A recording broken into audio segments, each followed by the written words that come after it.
Tá myšlienka Sila vznikla tak, že chceli sme mať základnú surovinu soju priamo pri výrobe.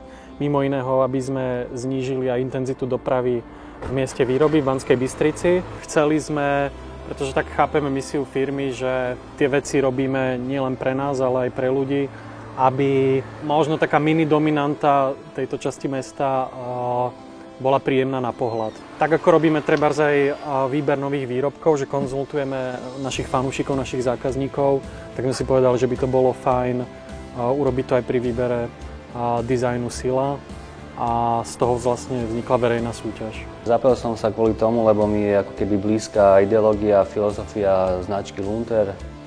Rád to jem, tento produkt, a som sa snažil ako keby zachytiť celý ten príbeh značky úplne od začiatku, vlastne ako keby kde to všetko vzniklo, potom vlastne ten proces výroby až po úplne finál ako keby vývozu do obchodov. Trochu to možno ten návrh odráža aj to, že sme rodinná firma. Tú firmu založil môj otec pred 25 rokmi.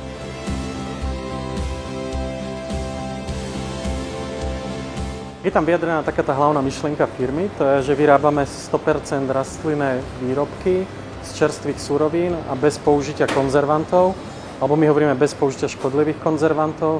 Je tam na tom obrázku citrón, sol, čo sú také tie prírodné konzervanty, pretože si myslíme, že to je práve to, čo nás možno odlišuje, čo robí ten rozdiel, že naozaj je to tá najvyššia kvalita, ktorú sme predtým konzumovali my sami a chceme, aby tí zákazníci dostávali čo najčerstvejší produkt.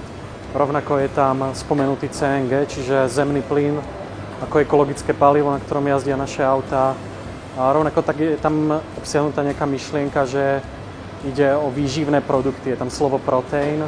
A my vieme, že v tejto chvíli viac ako miliarda ľudí na svete konzumuje ako hlavný príjem bielkovín, proteínov práve sojový proteín. A sú to práve ľudia, ktorí sú dlhovekí, ktorí majú menšie množstvo civilizačných chorôb. Čiže to je tá myšlienka, že chceme, aby ľudia sa s nami stravovali zdravo a zároveň aj chutne.